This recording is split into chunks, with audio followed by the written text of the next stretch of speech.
Hello, sixth grade. Welcome back. So we're going to continue on with the lesson that we were talking about last time when we were discussing the chemical equation for photosynthesis. And we were saying that what happens is that plants will take in photons, 6 water molecules, 6 carbon dioxide molecules, and it will convert these things into 6 oxygens and 1 glucose molecule. And the glucose in its chemical form is C6H12O6. And so last time the way we ended is that we had we had both sides, right? And we indicated each of the different elements on each side of the equation. So on this side we have hydrogen, carbon, oxygen, hydrogen, carbon, and oxygen. And we were trying to figure out how many are on each side to show that the equation is actually balanced, showing that this is an equation. But unlike regular mathematical equations, this is a chemical equation where there's no equal sign. It just means converted to, but it has to balance on each side. And so we have hydrogen. How many hydrogens do we have on the side? Well, we have 6 compounds, and we know that the hydrogen itself per compound has 2 atoms of hydrogen. So if we have 2 times 6, right? That's how we would do it. 2 times 6, we would have 12. Carbons, again, we would have this number over here, this carbon over here. There is no number, which means that it's number 1, right? And then we have 1 times 6 is equal to 6. And then oxygen works a little bit differently. I mean, it's not working differently. It works the exact same way. But here we have an oxygen, and here we have an oxygen.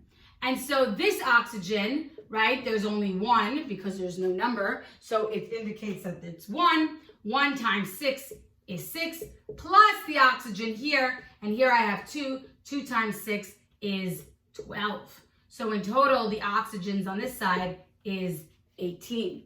Well, if we go on to this side, we would take a look at the atoms on this side. We have oxygen, which is 2 times 6, which is 12. Okay. Plus we have oxygen over here, and it's only 1 compound, so it's 6 times 1, which is 6, which is equal to 18. The carbon, there's only 6, right? There's only 1 compound here, and so there's 6. And the hydrogen, there's 12 here, 1 compound, so there's 12.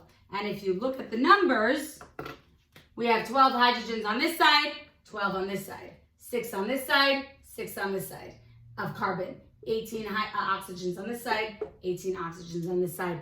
The equation balances out.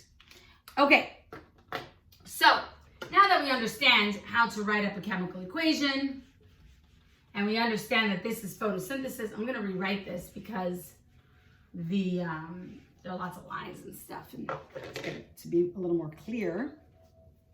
So we have, again, photons plus 6H2O. By the way, sometimes I'll write it without the 6 if it's not, necessary, but this time I'll write it with it. CO2 converts to 6 O2s plus C6H12O6. Okay, so this is the equation that we have. But we're talking about the carbon cycle and how that ends up getting recycled through our environment. And so the way that it works, now that we understand photosynthesis and how that works in plants, so let's talk about how this carbon is getting recycled. So in this case over here, the carbon that goes into the plant, so we have our little plant here, right? And this little plant is going to bring in carbon dioxide, photons, and water. By the way, the water is coming in through the roots, through the ground, right, and up the stem. And these three ingredients are used to make sugar. And it's going to store, some plants will have the genetic material to tell it to store the food. Some will just make it for use right away. So sometimes there's extra sugar, right? And if there's extra sugar, let's say this is an apple tree, right? There's extra glucose. It will make a little bit of a better apple, right? Little hearts. So we have these apples on the apple tree. So basically, when the plants are doing photosynthesis, it's going to store that sugar into an apple. Okay, let's say, and this can go for all of the different varieties of different plants, any fruits or vegetables, any grains as well, right? So even wheat has stored sugar, rice, oats. I mean, pretty much everything. Okay, and so we have this. The sugar stored into these apples, right? And what happens is it's, again, going to take in the water, take in the carbon dioxide, take in the photons, and create this sugar and this oxygen. Well, what's going to happen to the oxygen? Well, we know that the sugar will get stored in C6H12O6 in the fruit itself. And we know that the oxygen is going to be released, okay? So how does this carbon that is now stored in this apple get recycled in our environment? Because remember we said natural resources, right, are limited. Carbon is limited. We don't have the ability to have unlimited amounts of carbon in our ecosystem. And so this recycling, this natural cycle of carbon helps for carbon to always be available so that plants can do this, which essentially keeps plants alive and humans, as we will see shortly. So what happens is, in the case of carbon and how it's going to end up getting recycled, is that, remember, this carbon is stored in this sugar molecule. In this case, carbon is a gas. Okay, which means that it's in the atmosphere and the plants are absorbing this gas, okay, from the atmosphere. The glucose is a solid, right? You eat sugar, it's a solid. Now, by the way, all sugar, even sugar, white sugar that you eat, right? It comes from the ground. They grow it in sugar canes, right? And we actually take it and then we process it to create the sugar that we buy, you know, to put in our coffee or whatever it is. So all sugar essentially grew from the ground. And so it starts off, right? The carbon starts off as a gas and then it gets converted into a solid form that we can actually eat. And so what happens? Okay, so I'm going to, you know, let's draw another picture. We're going to draw a little PHA student. Is so happy. We'll make it a girl. Okay? And so we'll put a skirt on her. Okay? Hands. We'll make her a full body.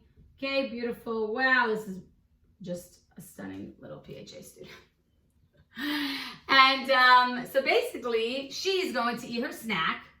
And she has an apple. And she's going to eat that apple. Okay? So she has this apple in her hand. She's going to eat it.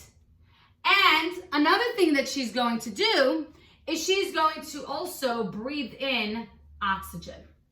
Okay? So this person, this living being, is going to eat the glucose, the C6H12O6.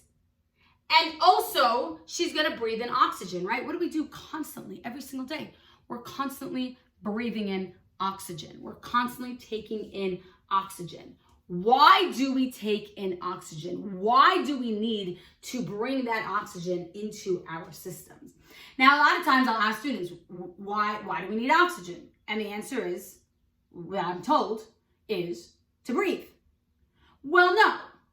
The reason we bring in oxygen is not to breathe. We breathe so that we can bring in oxygen. That is the purpose, okay? The purpose of oxygen, right, is for something else that we're going to talk about right now. But it's not that we breathe because we need it's not that we bring in oxygen so that we can breathe. There's a function. The function is breathing. That means we need to, it's like saying we take in food so that we can chew. No, we chew so that we can take in the food, right? Because we can't just swallow things whole. We need to make them smaller, right? So that's the difference. A lot of times that is, and for the many, many years that I've been teaching, that's always the answer I get is when I ask the question, why do we take in oxygen? The answer is to breathe. We breathe. The function that we have of breathing, of inhaling, is so that we take in that oxygen. And that oxygen is used for a very, very, very, very important purpose, right?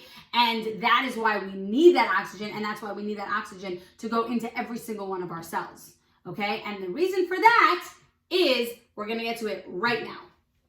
So just before we get to it, I want to make sure that you understand, we have our little girl. She's eating the apple that came from a tree that did this process called photosynthesis, where there's stored glucose. She's going to eat that apple, and also she's going to be breathing in oxygen. And those two ingredients are going to be very important for a very, very, very essential function that is needed to carry out life.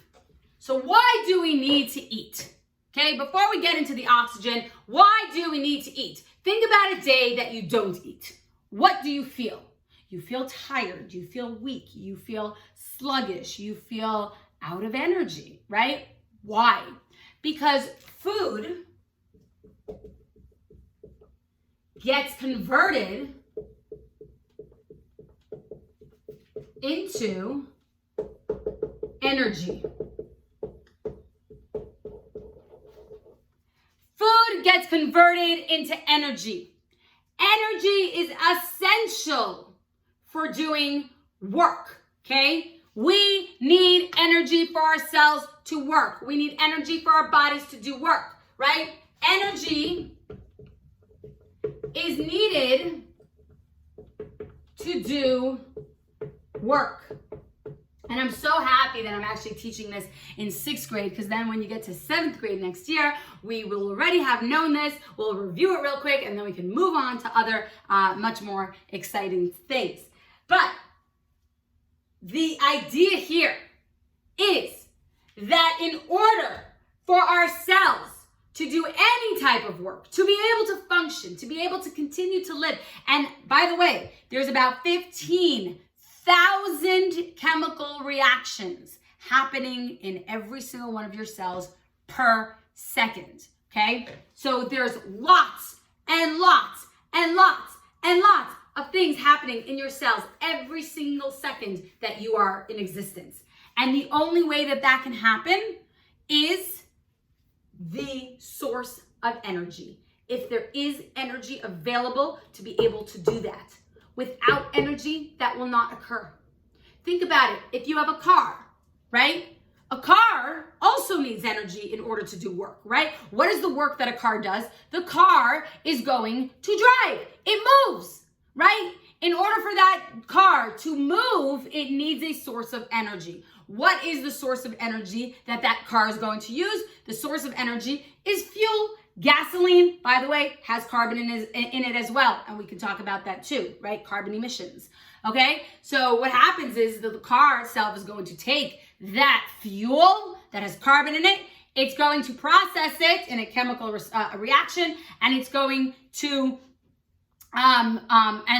produce carbon dioxide, which is the exhaust, what we see coming out of the car, right? But again, it is making energy. It's converting that fuel into energy, and that energy allows for the car to move. It allows for the car to do work. The same thing happens in living things, right? We take a source of fuel, our sugar, that we eat. When we get the food that we need, it converts it into energy. That energy then can be used to do work. That is essential to life, okay? And so we're about time is up. So you know what? I'm gonna end right here because I don't want to move on and then have to stop. We'll start our new topic of